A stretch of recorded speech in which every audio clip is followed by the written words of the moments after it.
Social मीडियावरती सर्वत्र चर्चा आहे की आता लोक जे आहेत ते आर्चीला विसरून आता आशा सेविकाला लक्षात ठेवणार आहेत. कारण रिंकू राजगुरू येत आहेत आपल्या सर्वांच्या समोर आशा या चित्रपटाच्या माध्यमातून आशा सेविका यांची भूमिका सादर करण्यासाठी. या चित्रपटातून आशाची भूमिका, महत्त्व व तिचे काम समजावून कळण्यासाठी किंवा लोकांना समजावून सांगण्यासाठी महत्त्वाचे ठरणार आहे. आशा हे कॅडर म्हणजे आरोग्याचा कणा, आरोग्याचा पाया व आरोग्याचा श्वास आहे असे म्हणायला हरकत नाही.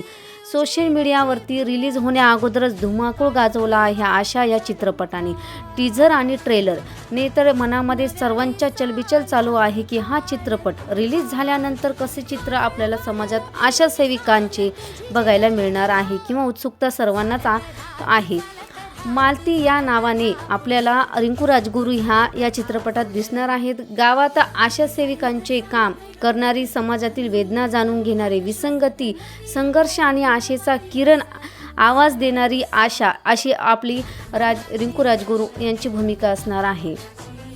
आणि हो, सर्वात महत्त्वाचं, आशा या चित्रपटाला 61व्या महाराष्ट्राचे स्टेट फिल्म अवॉर्डमध्ये 4 पुरस्कार मिळालेले आहेत आणि रिंकू राजगुरूला सर्वोत्कृष्ट अभिनेत्री म्हणून आशा या चित्रपटामध्ये जी भूमिका केलेली आहे त्यासाठी आशा सर्वोत्कृष्ट अभिनेत्री म्हणून गौरवसुद्धा मिळालेला आहे, त्यांचा मानसन्मान झालेला आहे.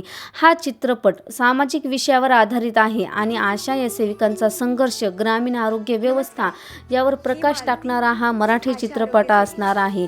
तर 19 डिसेंबर 2025 हा चित्रपट जो आहे तो रिलीज होणार आहे. तर नक्कीच सर्वांनी बघा आणि हा व्हिडिओ इतरांसोबत नक्की शेअर करा.